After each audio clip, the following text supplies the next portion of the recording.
મિત્રો, ગુજરાત નાણાકીય નિયમો અગાઉ નિયમ 9 સુધી આપણે ચર્ચા કરી હતી.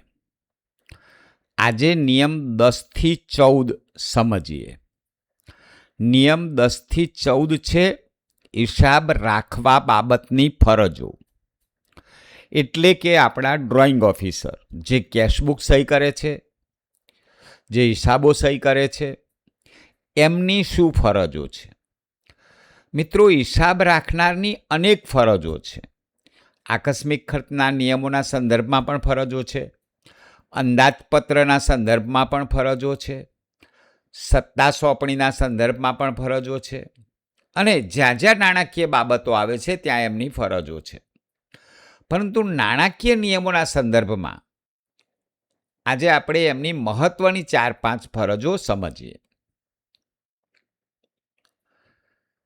પહેલી ફરજ છે હિસાબના નિયત પત્રકો તૈયાર કરી સમયસર મોકલાય તે જવાબદારી હિસાબ રાખનારની રહેશે.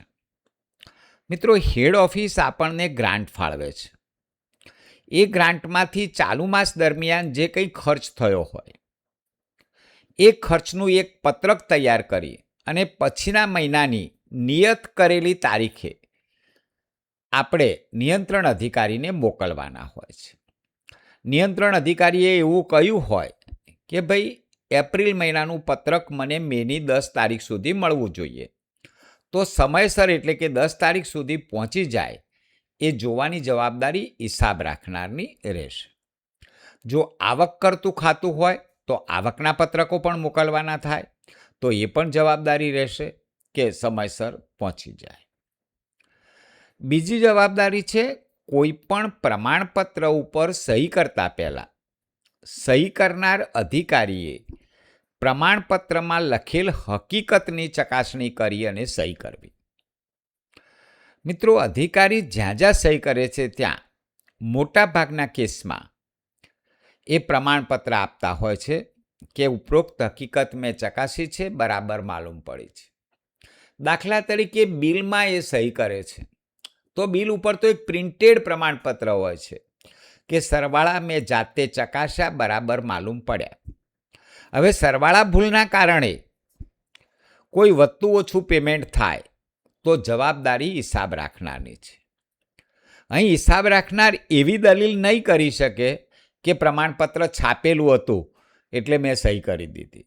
જો છાપેલું પ્રમાણપત્ર હોય તો એમાં લખેલી હકીકતની ચકાસણી કરવાની છે, સરવાળા ચકાસવાની ખાતરી કરવાની છે. કોઈ પણ માહિતી જ્યારે સહી કરે છે અધિકારી અને એને પ્રમાણિત કરે છે કે આઈ સર્ટિફાઈડ ધેટ, ત્યારે સરકાર એના પર વિશ્વાસ મૂકે છે.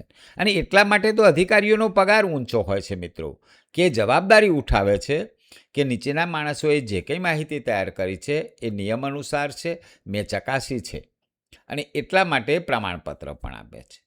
તો પ્રમાણપત્રમાં જે કંઈ વિગતો લખી હોય એ પ્રમાણે કાર્યવાહી થઈ કે કેમ એ ચકાસવાની જવાબદારી એ હિસાબ રાખનારની છે. હિસાબ તપાસણી અધિકારી દ્વારા માગવામાં આવેલા માહિતી ચોપડા કે દસ્તાવેજો પૂરા પાડવા. મિત્રો, હિસાબ તપાસણી અધિકારી એટલે ઓડિટ અધિકારી. આપણી કચેરીનું ઓડિટ આવવાનું હોય તો સામાન્ય રીતે 2 અઠવાડિયા પહેલાં આપણને જાણ કરતા હોય છે. ઉદ્દેશ એ છે કે ઓડિટ રિલેટેડ રેકર્ડ આપણે તૈયાર રાખીએ. ઓડિટ આવી જાય ને પછી આપણે ફાઇલ શોધવા બેસીએ કે કેશબુક શોધવા બેસીએ કે વાઉચર ફાઇલ શોધવા બેસીએ તો ઓડિટનો સમય બગડશે.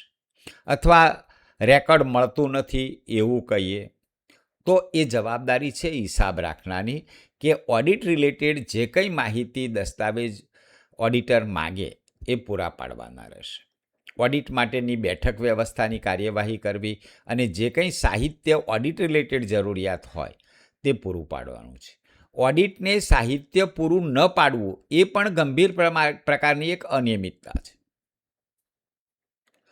અને ચોથી ફરજ છે હિસાબ તપાસણી અધિકારી દ્વારા આપવામાં આવેલા ઓડિટ વાંધાના જવાબ કરવા. હિસાબ તપાસણી અધિકારી 2 તબક્કે ઓડિટ વાંધા આપતા હોય છે. એક ચાલુ ઓડિટ દરમિયાન, જેને આપણે હાફ માર્જિન કહીએ છીએ, તો એ વાંધાના જવાબ પણ ચાલુ ઓડિટ દરમિયાન કરી દેવા, જેથી ઓડિટર પણ હાજર હોય અને જવાબ કરનાર કર્મચારી પણ હાજર હોય, રેકર્ડ પણ અવેલેબલ હોય અને આપણે એને સેટિસ્ફાઈ કરીએ તો ત્યાં જ વાંધાનો નિકાલ થઈ જાય છે. જે ઓડિટ વાંધાના આપણે ચાલુ ઓડિટ દરમિયાન જવાબ નથી કર્યા, તો એ ઓડિટ વાંધા આપણને ઓડિટ રિપોર્ટમાં આવશે. ઓડિટ રિપોર્ટ મળ્યા પછી 2 પખવાડિયામાં એના જવાબ કરી દેવા જોઈએ. જો આપણે આપણી ફુરસદે જવાબ કરશું, મૂકી રાખશું ઓડિટ રિપોર્ટ, તો ડીલિંગ પર્સનની બદલી થઈ ગઈ હોય, નિવૃત્ત થઈ ગયા હોય, રેકર્ડ આપણું ને આપણું આપણને મળતું ના હોય, તો જવાબ કરી શકાશે નહીં અને આપણે સાચા હોશો તો પણ ઓડિટ વાંધો સ્ટેન્ડ રહેશે. એટલે જે કંઈ ઓડિટ વાંધા ઓડિટે આપ્યા છે એના જવાબ કરવા. મિત્રો, અહીં કોઈ ગેરસમજ ન થાય. હિસાબ રાખનાર અધિકારી એ ઓડિટ માટે નોડલ ઓફિસર છે. કોઈ શાખાનો ઓડિટ વાંધો છે તો એની પાસેથી જવાબ મેળવી અને ઓડિટને મોકલવાનો છે હિસાબ તપાસણી અધિકારી.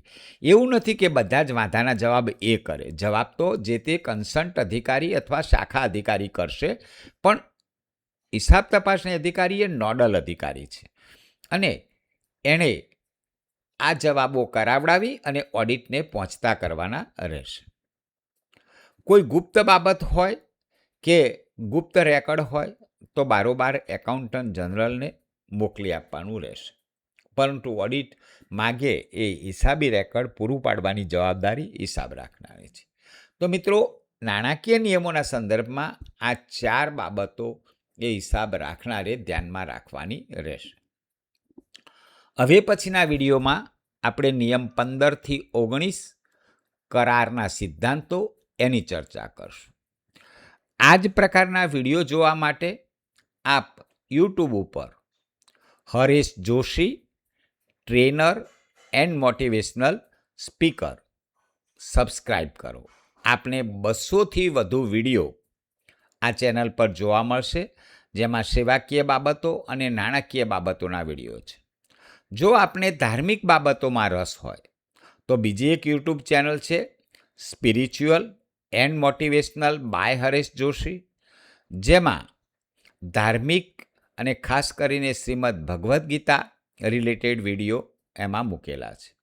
તો એ પણ આપ સબસ્ક્રાઈબ કરો. આભાર.